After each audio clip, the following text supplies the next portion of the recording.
Hello everyone. The next part, that is laboratory diagnosis of rabies virus. So in this lecture we are going to talk about the laboratory diagnosis, how we can diagnose the patient who is suffering from rabies disease. Rabies virus, after biting to human being, especially it multiplies in the muscles, tissues, muscle cells. Then from muscle it enters the peripheral nervous system through the nerve ending, then through the nerves it travels to the brain, and then it affects the brain, that is central nervous system. So it reaches to brain and spinal cord, where it causes some complications and some symptoms are developed that we have already discussed. Okay. Then from brain the virus disseminates into the body, especially to the salivary glands and to the cornea and other parts of the body. Then what are the symptoms? Symptoms we have discussed in different stages in human being. There are 4 stages: prodromal stage, acute encephalitic stage, coma, and final death. And in animals also there is a prodromal stage, and then the patient, that is animal, from prodromal stage it may enter the other 2 stages that we have already discussed. In this lecture we are going to discuss the next part, laboratory diagnosis. So how we can diagnose the patient who is or who might be suffering from the rabies disease. So based upon the symptoms, कोणत्या प्रकारचे symptoms आहेत किंवा most आपण diagnosis कधी करतो, whenever we find some symptoms similar to any kind of disease. म्हणजे रेबीजचे काही symptoms त्या पेशंटमध्ये दिसले असतील. So based upon the clinical findings, that is symptoms, and second based upon the previous history of animal bite. म्हणजे त्या पेशंटला, तो जो विक्टिम आहे त्या पेशंटला किंवा त्या विक्टिमला ॲनिमल बाईटची कोणती हिस्ट्री असेल का, आणि जर हिस्ट्री असेल किंवा सिम्पटम्स असतील तर या 2 गोष्टीवर आपण काय करतो, we decide to proceed for laboratory diagnosis. Okay, so laboratory diagnosis is done based upon the previous history of animal bite as well as based upon the symptoms which resembles to the rabies symptoms. Rabies मध्ये diagnosis करताना जे कोण sample handle करणारे असतील किंवा workers असतील, pathologist असतील, they should take care of the condition that this virus is extremely pathogenic. आणि त्यामुळे काय की the care should be taken while isolating the sample, while handling the sample, and while performing the test using the same sample, because it is an infective pathogen. And तो त्याची जी severity direct nervous system affect करतो. So care should be taken. त्याला आपण एक particular word use करू शकतो, that is and immunoprophylaxis can be done.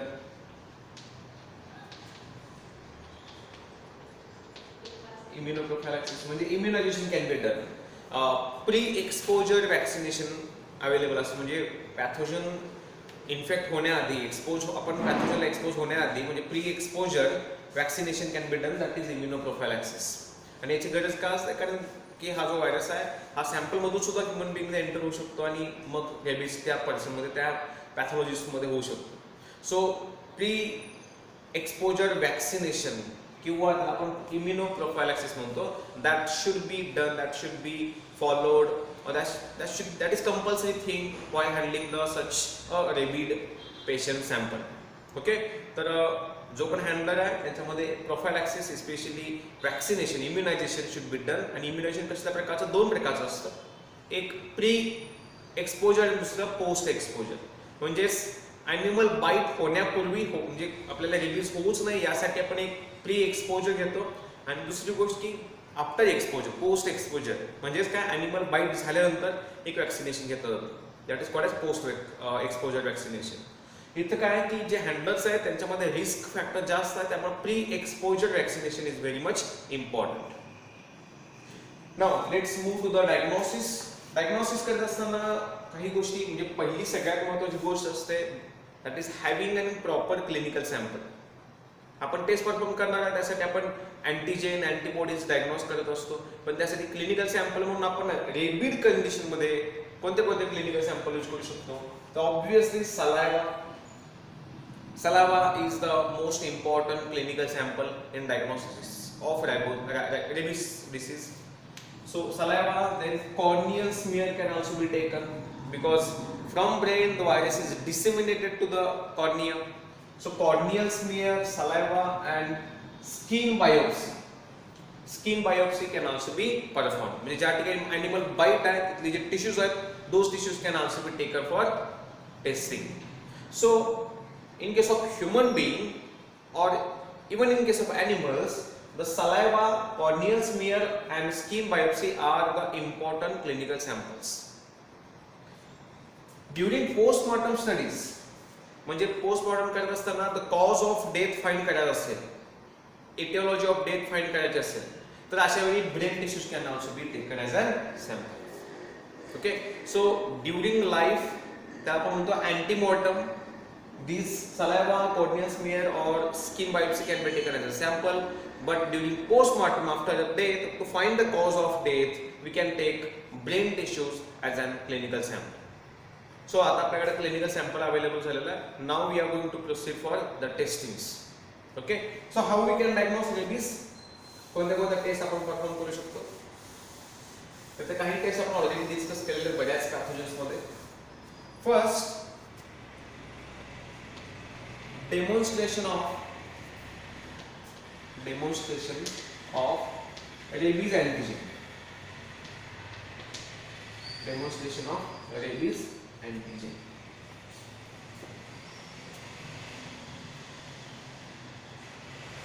Okay, demonstration of rabies antigen. आता आपण माहिती की रेबीज हा एक व्हायरस आहे, बुलेट शेप व्हायरस आहे आणि त्याच्या स्ट्रक्चर मध्ये जो ग्लायकोप्रोटीन जी प्रोटीन आहे, glycoprotein spike, it is antigenic in nature. त्या व्यतिरिक्त जो रायबो न्यूक्लियर प्रोटीन आहे कोर मध्ये असलेला, त्याच्या आरएनएला अटॅच असलेला तो न्यूक्लियर प्रोटीन आहे, N capital N protein, so that is also antigenic. Envelope मधला lipid that is also antigenic. So it has 3 to 4 antigenic structures. In this test, we are going to determine or demonstrate the rabies antigen. Antigen of rabies virus आपण तिथे confirm करणार आहे. आणि हे confirm करण्यासाठी आपण जी technique use करणार आहे, that technique is called as immunofluorescence test. The technique that we are going to use is immunofluorescence test. किंवा याला असं पण म्हणतात की डायरेक्ट इम्युनोफ्लोरेसन्स टेस्ट असं पण म्हटलं जातं. Direct immunofluorescence test. So immunofluorescence test म्हणा किंवा डायरेक्ट इम्युनोफ्लोरेसन्स टेस्ट म्हणा, very important. And nowadays this test is more prepared as compared to other tests.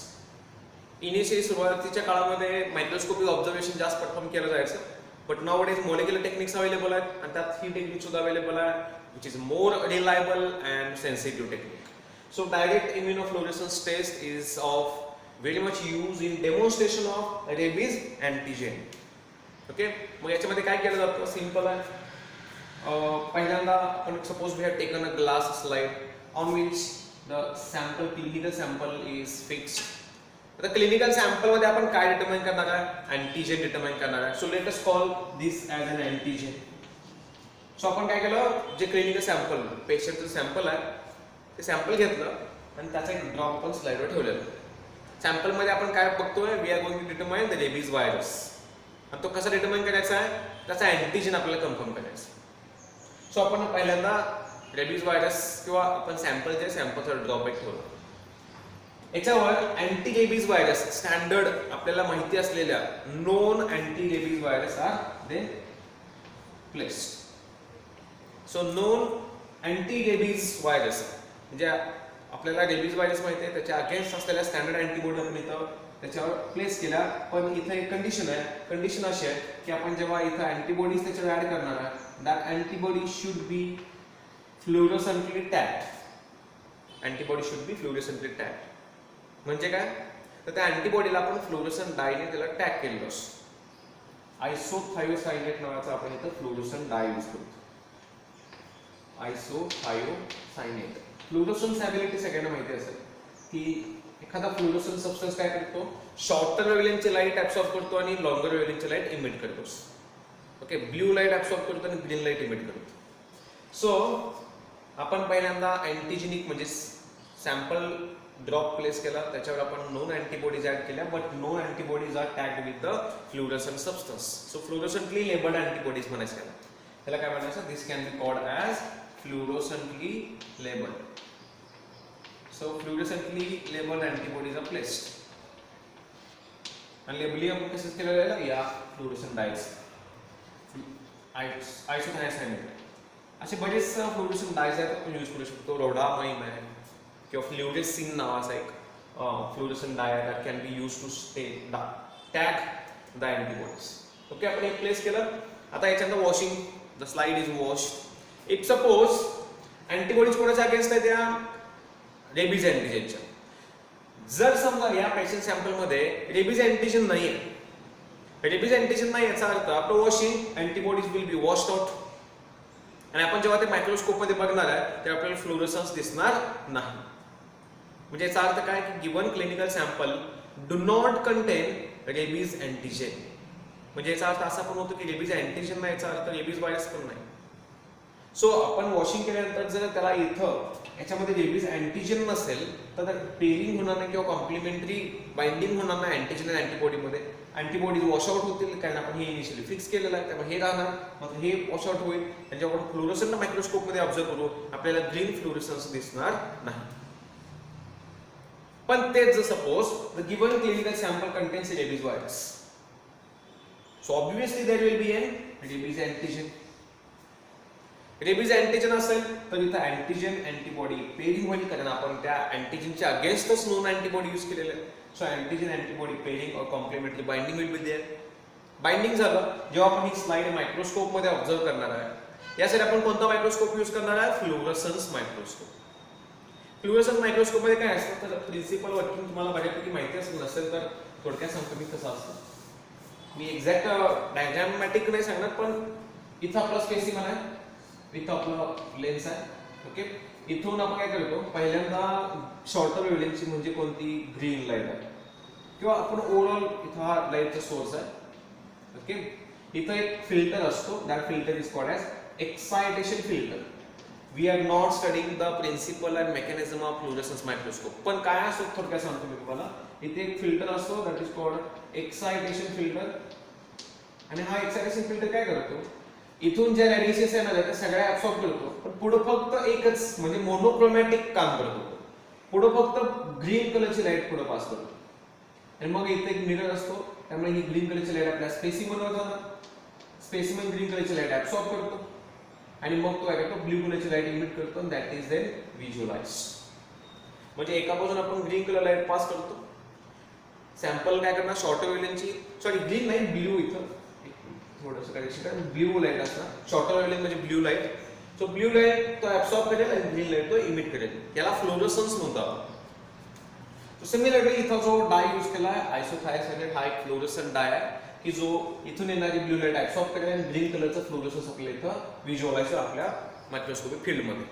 Okay, जर तसं दिसलं आपल्याला ग्रीन कलरचा फ्लोरोसन्स दिसला याचा अर्थ अँटीजन अँटीबॉडी एकमेकाला बाइंड झालेले आहेत, आणि बाइंड झाल्याचा अर्थ antigen is present in the clinical sample and this confirms the presence of rabies virus in the clinical sample. So one of the most commonly used test to diagnose the rabies virus is the immunofluorescence test, or which can also be called as direct immunofluorescence test. Clear? आपण directly इथे antibody use करतो. आपण इलाजासारखी indirect method करत नाही. इलाजामध्ये आपण पहिल्यांदा sample, मग त्याच्यानंतर अँटीबॉडीज, मग antibody which is label with the enzyme, त्याला इनडायरेक्ट मेथड म्हणतो. This is a direct method for detection of antigen. So in the diagnosis, in the laboratory diagnosis of rabies virus, first we are going to perform the demonstration of rabies antigen, and for this we have placed a drop of clinical sample that contains antigen. Then known anti-rabies antibodies are added, which are then tagged with the fluorescent substance, and after washing the slide is observed under fluorescence microscope for the green fluorescence. Okay, so this is all about the demonstration of rabies antigen. जसं आपण antigen determine करतो तसं आपण antibody सुद्धा determine करू शकतो. So म्हणजे या सगळ्या सिरोलॉजिकल टेस्ट आहेत, जेव्हा आपण अँटीजन अँटीबॉडी पेशंट सॅम्पल मध्ये डिटरमाइन करतो, डिटेक्ट करत असतो, याला आपण सिरोलॉजिकल टेस्ट म्हणतो. म्हणजे आता आपण जी शिकलो ती सिरोलॉजिकल टेस्ट आहे, आणि आता आपण जी शिकणार आहोत ती सुद्धा serological test. Second, we can go for ELISA test, enzyme linked immunosorbent assay. We have discussed it in detail in previous pathogenic studies. Okay, so ELISA test. ELISA test मध्ये आपण काय करणार आहोत? We are going to determine the antibodies. Okay, we are going to determine the antibodies against this virus. So presence of the antibodies against rabies virus in the clinical sample or patient serum can be done by using enzyme linked immunosorbent assay. आपण याच्यामध्ये काय करतो तर आपण non antigen घेतला, मग patient sample add करणार, contains antibodies, आणि मग anti human antibody which is tag with the enzyme horseradish peroxidase. मग आपण त्याला जेव्हा सबस्ट्रेट प्रोव्हाइड करणार आहे, colour change will be observe. That is enzyme linked immunosorbent assay. So ELISA test is used to detect the presence of antibodies in the patient sample. Okay. Technique माहिती असेल थोडक्यात, तुम्ही आता बघूया काय केलं जातं. रॅपिडली बघणार आहोत आपण.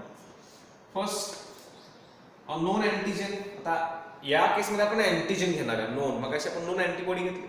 सो नोन अँटीजन घेतला आपण रेबीज व्हायरसचा, आणि मग पेशंट सॅम्पल ऍड केलं, पेशंट सिरम ऍड करणार यावेळी.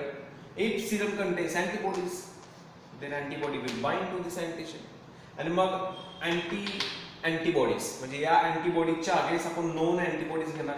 त्या कशा घेऊ शकतो आपण माहिती आहे, एखाद्या ॲनिमलमध्ये आपण जर antibodies against rabies virus inject केल्या तर antibodies will induce production of antibodies against themselves. Okay, so those are called as antibodies. So इथं आपण पेशंट सिरम ऍड केलं, त्यामध्ये अँटीबॉडीज असतील, तर आपण नोन अँटीबॉडीज याच्या अगेन्स्ट अँटीबॉडीज ऍड केल्या which is tagged with an enzyme horse radish peroxidase, आणि जेव्हा आपण त्याला सबस्ट्रेट प्रोव्हाइड करतो then change in color will be observed. इथं आपल्याला change in color दिसतो. So change in color will indicate the presence of antibodies in the patient serum. आणि जर वॉशिंग नंतर हे रिमूव्ह झालं सगळं, change in color will not be observed. This is the basic principle of enzyme linked immunosorbent assay. So for detection of antigen we are going to use the fluorescence, immunofluorescence test or technique, and for detection of antibodies we will make the use of ELISA test.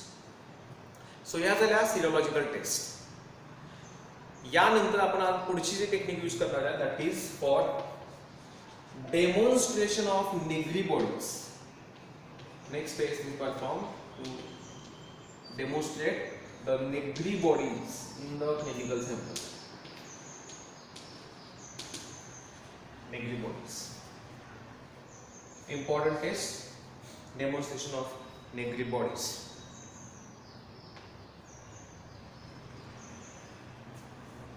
Okay, Negri bodies म्हणजे पहिल्यांदा सांगतो मग आपण ही taste काय perform म्हणजे कशी करायची ते बघूया.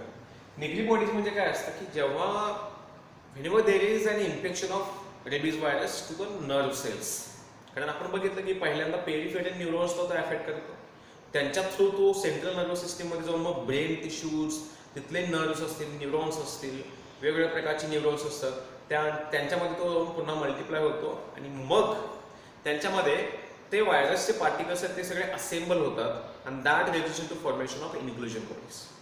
ओके, म्हणजे काय होतं, suppose this is a particular kind of nerve cell. एक नर्व सेलला आपण neuron. Okay, so this is a neuron or nerve cell.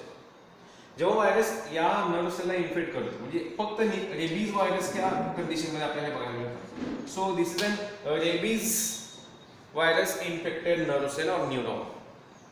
जेव्हा व्हायरस याच्यामध्ये असतो त्यावेळी काय होतं की व्हायरस ऑब्व्हियसली मल्टिप्लाय होणार, मल्टिप्लाय नंतर व्हायरस काय करणार, त्याचे पार्टिकल जे आहेत सरफेस स्ट्रक्चर मधले म्हणजे स्पाइक्स असतील, कॅप्सिड प्रोटीन्स असतील, आरएनए पॉलिमरेज असेल, जिनोम असेल, हे सगळे प्रोड्यूस करतो आणि फायनली ते एकमेकाला जॉईन करतो म्हणजे असेंबल करतो. So during multiplication of virus multiple parts of virus structure are formed. त्याचं जिनोम असेल, एन्झाइम असेल किंवा जे सगळे पार्टिकल्स असतील की जे अजून असेंबल झालेले नाहीत, such particles gathers together and that leads to formation of inclusion bodies,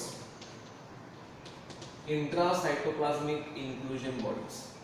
So inclusion body कशा फॉर्म झाल्या, सिंपल एवढेच लक्षात ठेवा की न्यूरॉन मध्ये, नर्व सेल मध्ये रेबीज व्हायरस जेव्हा आत एंटर होतो, इन्फेक्शन करतो, तेव्हा व्हायरस पार्टिकल काय करतो, व्हायरसच्या लाईफ सायकल मध्ये एक इव्हेंट असतो, असेंब्ली नावाचा इव्हेंट असतो. असेंब्ली मध्ये व्हायरस काय करतो, तर एक्झाम्पल सांगतो मी तुम्हाला. सपोज हा आहे bacteriophage, T4 bacteriophage. Okay, this is an T4 bacteriophage. बॅक्टेरियाला इन्फेक्ट करणारा हा फाज. या फाजच्या स्ट्रक्चरमध्ये तुम्हाला दिसेल की हे त्याचं हेड आहे.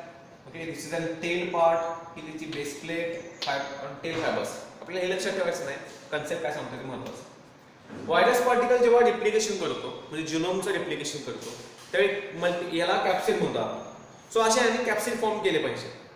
मग कॅप्सिड फॉर्म करताना व्हायरस काय करतो, तर पहिल्यांदा सपोज त्याला हेड प्रोड्यूस केला, म्हणजे हेड प्रोटीन्स एकत्र आले दॅट फॉर्म्स हेड, मग टेल प्रोटीन्स एकत्र आले दॅट फॉर्म्स टेल, मग फायबर प्रोटीन्स एकत्र आले दॅट फॉर्म्स फायबर प्रोटीन्स, मग बेस प्लेट ही फॉर्म झाली base plate.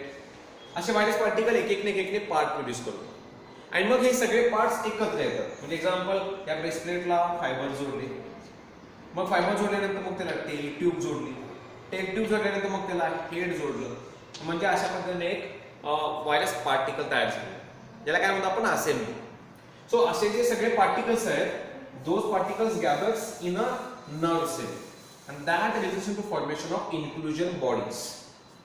That results into formation of inclusion bodies, and these inclusion bodies were first time observed in the rabies animal or brain of rabies animal by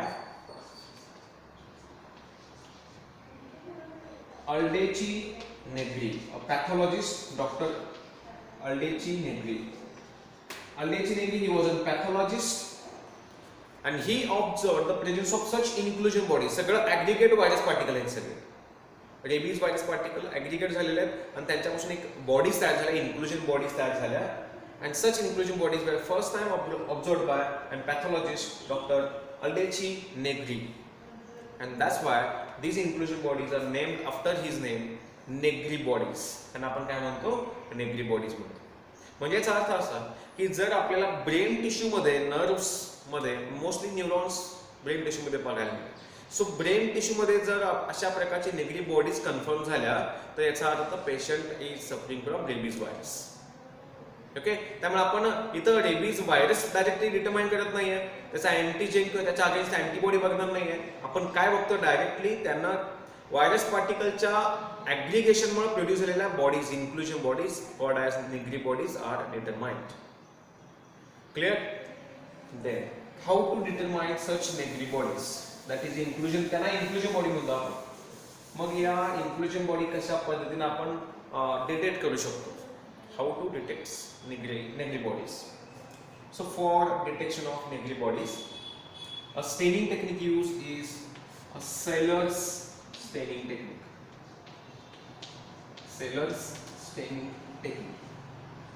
So Sellers staining technique is used for detection of negri bodies. This is one of the oldest method. सुरुवातीच्या काळामध्ये ही method use केली जायची. आता खूप सारे method applied methods available आहेत. म्हणजे आता PCR पण टेक्निक आपण यूज करू शकतो किंवा अदर मेथड सुद्धा अवेलेबल आहेत which can be helpful in diagnosis of rabies virus. Negri बॉडीसाठी सेलर्स टेक्निक ही यूज केली जाते. आता एक महत्त्वाची गोष्ट काय बघा, आपण नेगरी बॉडी कुठे डिटरमाइन करणार आहे? Into the brain tissues.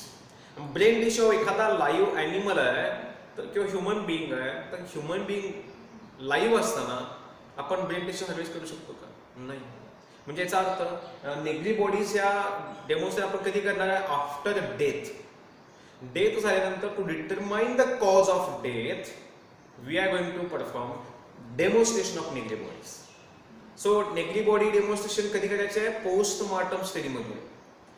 During life आपण ते करू शकत नाही.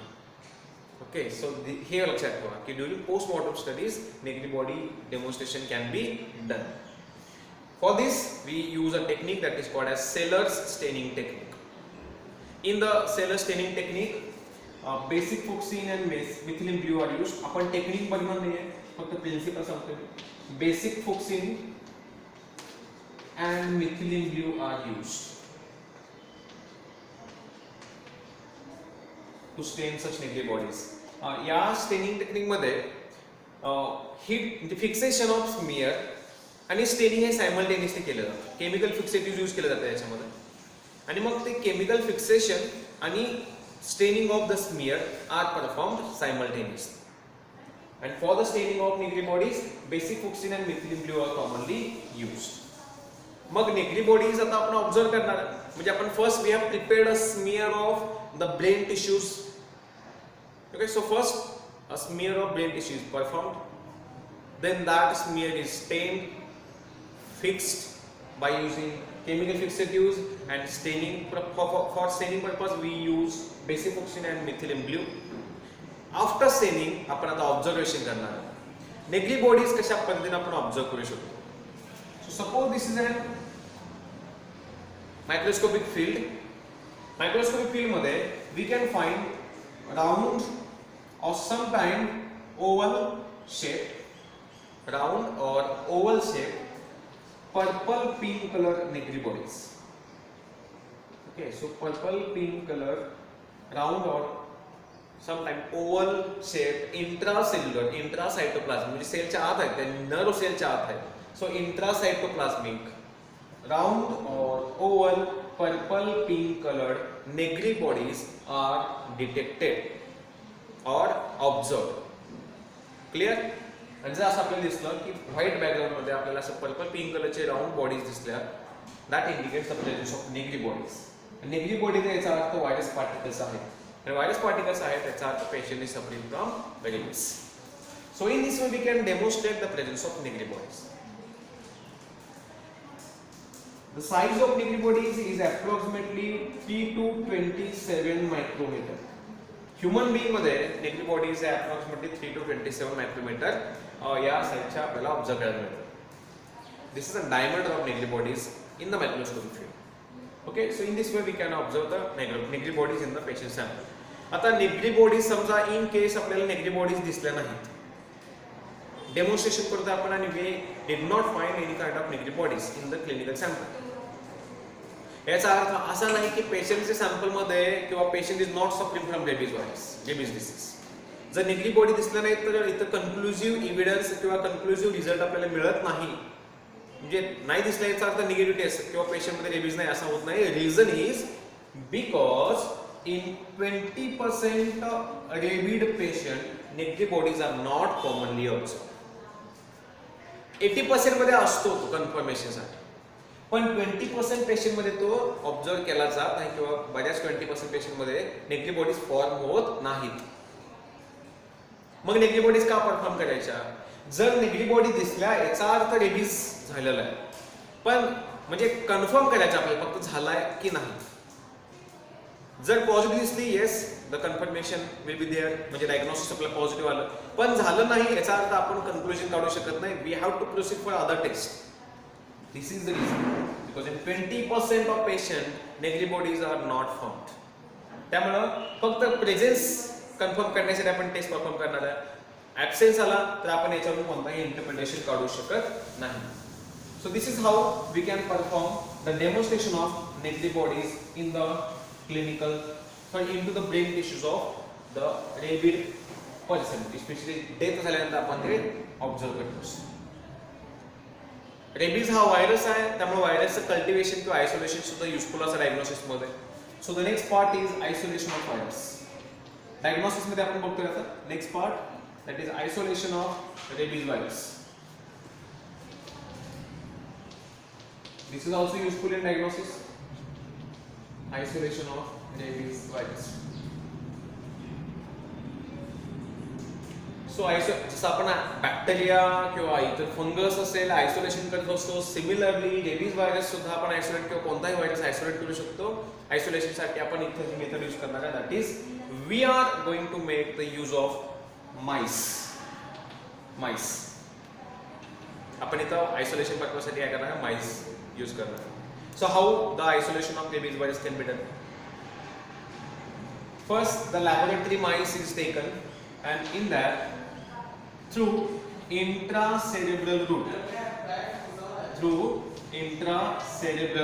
route means directly into the brain the rabies virus clinical sample is injected. So the clinical sample is injected directly through the intracerebral route. Okay, after injection the virus is isolated. म्हणजे आपण काय केलं, पहिल्यांदा virus हा MICE मध्ये inject केला, त्याच्या brain मध्ये इंजेक्ट केला. त्यामुळे व्हायरस काय होईल, जेव्हा त्याला होस्ट मिळतो, नवीन सेल मिळते, virus will propagate, virus will multiply, will produce large number of virus particles. Okay, मग ते कन्फर्म करायचं आपल्याला की व्हायरस आहे की नाही कन्फर्म करायचं. मग कन्फर्म करण्यासाठी आपण काय घेतो इथं, we can take cerebrospinal fluid of that animal. म्हणजे तो माईस आहे तर माईसचा CSF सेरेब्रोस्पायनल फ्लुइड घेऊ शकतो आपण. We can take urine of that animal as well as saliva of that animal can be taken and then virus presence is confirmed. म्हणजे अशा पद्धतीने आपण व्हायरस आयसोलेट करू शकतो. व्हायरस आयसोलेशन आणि कल्टिवेशन साठी आपण लॅब ॲनिमल ही मेथड बऱ्याच वेळा ऐकतो, बघत असतो. याच्यामध्ये काय केलं जातं की डायरेक्ट जे सॅम्पल आहे ते सॅम्पल आपण त्या ॲनिमलमध्ये इंजेक्ट करतो. ॲनिमलमध्ये इंजेक्ट केलं तर व्हायरस विल मल्टिप्लाय आणि मग त्याच्यातून ॲनिमलमधून आपण तो व्हायरस आयसोलेट करू शकतो. म्हणजे कल्टिवेशनसाठी आपण इथं काय यूज करणार आहे, ॲनिमल यूज करणार. मग तो जो माईस आहे त्या माईसमध्ये आपण CSF, युरिन व सलाइवा आयसोलेट करून त्यामध्ये व्हायरसचा प्रेझेन्स कन्फर्म करू शकतो. So in this way, by using mice, we can isolate the rabies virus. याच्या व्यतिरिक्त आता तो जो ॲनिमल आहे, माईस आहे, त्या माईसच्या म्हणजे इन्फेक्शन झाल्यानंतर आपण आज इंजेक्ट केलं, इंजेक्शन नंतर after 28 days, so after 28 days of injection जर त्या ॲनिमलची डेथ झाली नॅचरली तर ओके, आपण राईट त्याचं ब्रेन टिश्यू घेणार and we will go for detection of Negri bodies. So after 28 days of injection if there is natural death of, natural म्हणजे rabies virus मध्ये डेथ झाली ॲनिमलची तर डायरेक्टली आपण इथं निगरी बॉडीज डिटरमाइन करणार. ओके, जर डेथ झाली, जेव्हा कधी डेथ होईल त्या डेथ नंतर आपण किंवा या 28 डेजच्या आधी जरी झाली तर डेथ नंतर आपण ब्रेन टिश्यू घेणार, we will confirm the presence of Negri bodies. पण जर डेथ नाही झाली तर आफ्टर 28 days त्या ॲनिमलला आपण किल करणार, त्या माईसला किल करणार आणि माईसला किल केल्यानंतर मग त्याचे ब्रेन टिश्यूज आहेत त्या ब्रेन टिश्यूमध्ये आपण निगरी बॉडीज डिटरमाइन करणार. सो लॅबोरेटरी डायग्नोसिसमध्ये आपण व्हायरस घेतला पेशंटच्या सॅम्पलमधून, तो व्हायरस ॲनिमलमध्ये इंजेक्ट केला, ॲनिमलमध्ये इंजेक्ट केल्यानंतर त्या ॲनिमलची डेथ झाल्यानंतर त्याच्या ब्रेनमधून आपण निगरी बॉडीज कन्फर्म करणार. डेथ नाही झाली तर आपण त्या ॲनिमलला सॅक्रिफाईस करणार, त्याचं किलिंग करणार, किलिंग करून ब्रेन टिश्यू आयसोलेट करणार आणि मग त्याच्यामध्ये आपण निगरी बॉडीज कन्फर्म करणार. So this is how an isolation of virus is useful in diagnosis of rabies virus. This is one method for isolation of rabies virus. ही एक method आहे जशी ज्यामध्ये आपण लॅबोरेटरी ॲनिमल यूज केलं.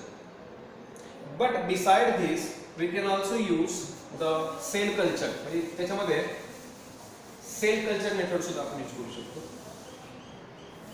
So isolation by second cell culture. Tissue culture सगळ्यांना माहित असते. आपण समजा माईस आहे तसं यूज करू शकत नाही तर मग आपण काय करायचं, माईसचे सेल्स आहेत, टिश्यूज आहेत ते आपण लॅबोरेटरी कंडिशनमध्ये मल्टिप्लाय करू शकतो. So cultivating the tissues outside the host, outside the body, that is called tissue culture or cell culture. Animal मधला टिश्यू काढला, सेल सेपरेट केल्या आणि त्या सेल ग्रो केल्या. जसं आपण बॅक्टेरिया घेतो, मेडिया प्रोव्हाइड करतो, तो बॅक्टेरिया मल्टिप्लाय होतो. तसं सेल्स घेतल्या, त्याला पर्टिक्युलर मेडिया प्रोव्हाइड केला, लिक्विड मेडिया असतो आणि त्यावेळी त्या सेल्स प्रोपॅगेट होतील, results in the formation of tissues, that is called tissue culture. अशा रेडीमेड सेल कल्चर अवेलेबल असतात. आपल्याला जो कोण पॅथोजन असेल, बॅक्टेरिया असेल, व्हायरस असेल, कल्टिवेशनसाठी आपल्याला ज्या प्रकारचे सेल्स रिक्वायर्ड आहेत though cells can be made ready made or it can be made available easily. Then for rabies virus isolation कुठल्या प्रकारचे आपण सेल कल्चर यूज करू शकतो तर वी कॅन यूज WI38. हे सेल कल्चरचं नाव असेल त्याला, सेल कल्चर लाईक तुम्ही ऐकलं असेल हेला, हे HEP2 कॅन्सर सेल कल्टिवेशन मध्ये आपण यूज करतो. HeLa, Henrietta Lacks carcinoma of cervix, yes HeLa. तर हेला या सेल लाईन्स आहेत किंवा अशा प्रकारच्या असतात बघा, HEP2 कॅन्सर मध्ये आपण यूज करतो. सेल लाईन्स म्हणजे सेल कल्चर असतं ते. So WI38 it is a cell culture we can use for rabies virus isolation. Then BHK21 as well as CER, these are the types of cell culture, those can be used for the cell cultivation of or isolation and cultivation of rabies virus. मग आपण काय केलं, या सगळ्या sale culture use केला. आपल्याकडे plate आहे किंवा एखादा लिक्विड मीडिया आहे, त्या लिक्विड मध्ये सेल कल्चर आहे म्हणजे सेल्स आहेत त्याच्यामध्ये, ॲनिमल सेल्स. मग काय करायचं आहे, त्या ॲनिमल सेलमध्ये आपण सॅम्पल ऍड करायचं. सॅम्पलमध्ये कोण असेल, रेबीज व्हायरस असेल, rabies virus will infect the cells आणि इन्फेक्शन केल्यानंतर finally we demonstrate or detect the rabies antibodies or rabies antigen. So mostly rabies antigen कारण आपण होस्ट नाही तर होस्ट सेल्स यूज केले. सो आपण या सगळ्या सेल्स ग्रो केल्या, सेलमध्ये व्हायरस इंजेक्ट केला किंवा क्लिनिकल सॅम्पल आपण त्याच्यामध्ये ऍड केलं. क्लिनिकल सॅम्पल ऍड केल्यामुळे तो जो व्हायरस आहे तो काय होईल, सेलमध्ये एंटर होईल, मल्टिप्लाय होईल. मल्टिप्लाय झाल्यानंतर त्या सेल कल्चर्स आहेत, त्या सेल कल्चरमध्ये आपण अँटीजेन प्रेझेन्स कन्फर्म करणार आहे. जसं आपण इनिशियली बघितलं इम्युनोफ्लोरेसन्स टेस्ट, स्लाइड इज टेकन, या सेल्स याच्यावर ठेवल्या म्हणजे त्याच्यामध्ये अँटीजेन आहे असं कन्सिडर करू. मग आपण नोन अँटीबॉडीज यूज केल्या, fluorescently labelled and observed under fluorescence microscope. So cell culture can also be used for the cultivation of rabies virus. So isolation and cultivation of rabies virus can be done by using live animal as well as by using cell culture. आणि जसं मी आधी पण सांगितलं की आपण चिक embryo सुद्धा use करू शकतो कल्टिवेशन पर्पजसाठी. इथं कल्टिवेशन असा पर्पज नाही आहे, तर आयसोलेशन करून आपण कन्फर्म करणार. जसं ॲनिमलमध्ये आपण नेगरी बॉडीज कन्फर्म केल्या, ॲनिमलला किल करून नेगरी बॉडीज झाल्या, याचा अर्थ क्लिनिकल सॅम्पलमध्ये रेबीज आहे, रेबीज आहे याचा अर्थ patient is suffering from rabies.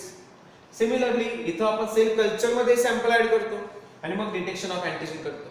Antigen confirm झाला याचा अर्थ सेल कल्चरमध्ये रेबीज आहे, सेल कल्चरमध्ये रेबीज आहे याचा अर्थ सॅम्पलमध्ये आहे, सॅम्पलमध्ये याचा अर्थ पेशंटमध्ये rabies. So for diagnostic purpose we are going to isolate the virus. So this is all about the laboratory diagnosis of rabies in human. आता आपण जे बघितलं ते काय आहे, तर lab diagnosis of rabies in human beings. Human मध्ये आपण कशा पद्धतीने लॅबोरेटरी डायग्नोसिस करू शकतो रेबीजचं, ते आता आपण डिस्कस केलं. Now we are going to discuss the lab diagnosis of rabies in animals. Okay, so animals मध्ये आपल्याला लॅब डायग्नोसिस करायचं आहे, तर मग आपण कोणता टेस्ट परफॉर्म करू शकतो. So for diagnosis in animals sample again तेच असेल. सॅम्पल काय घेणार आपण, सलावा घेऊ शकतो, कॉर्नियल स्मियर घेऊ शकतो. We can take brain tissues in the postmortem studies or we can take some skin biopsies. ज्या ठिकाणी बाईट झालेला ॲनिमल बाईट तिथले टिश्यूज आपण घेऊ शकतो for histopathological studies. So clinical sample remains same. मग तुम्हाला सगळ्यांना प्रश्न पडला असेल की ॲनिमल मध्ये लॅब डायग्नोसिस करण्याची गरज काय. तर रिझन असं आहे की तो जो ॲनिमल आहे त्या ॲनिमलमध्ये जर लॅब डायग्नोसिस करून रेबीज कन्फर्म झाला तर we can isolate that animal from the community and in this way we can prevent the spread of rabies into the community. So by confirming the presence of rabies in any particular animal we can take some preventive measures. तो आपण animal त्याला quarantine करू शकतो आपण, आणि quarantine करून म्हणजे isolation करू शकतो, आणि आयसोलेशन करून आपण त्याला ट्रीटमेंट करू शकतो, किंवा इन केस जर ट्रीटमेंट पॉसिबल नसेल तर त्याची डेथ सुद्धा केली जाईल किंवा त्याला किलिंग सुद्धा केलं जाऊ शकतं. पण जर असं डायग्नोसिस नाही केलं तर that animal will continue to bite everyone. कारण आपण काल बघितलं होतं की ॲग्रेसिव्ह स्टेजमध्ये तो ॲनिमल बाईटिंग जास्त करत असतो, आणि जेव्हा बाईट करणाऱ्या सलाईव्हामधून it may transmit the rabies virus. So to prevent dissemination of rabies into the society, into the community, the diagnosis is must. दुसरी कंडिशन काय आहे की समजा त्या ॲनिमल मध्ये रेबीज व्हायरस कन्फर्म झाला ॲनिमल मध्ये, तर याचा अर्थ त्या ॲनिमलनं जेवढ्या काही ह्युमन बिंगला किंवा अदर ॲनिमल्सना बाईट केले सगळ्यांच्या मध्ये रेबीज असण्याची पॉसिबिलिटी आहे. कारण रेबीजचा incubation period it may last for several years, कधी कधी वर्ष पण लागतात सिम्पटम दिसायला.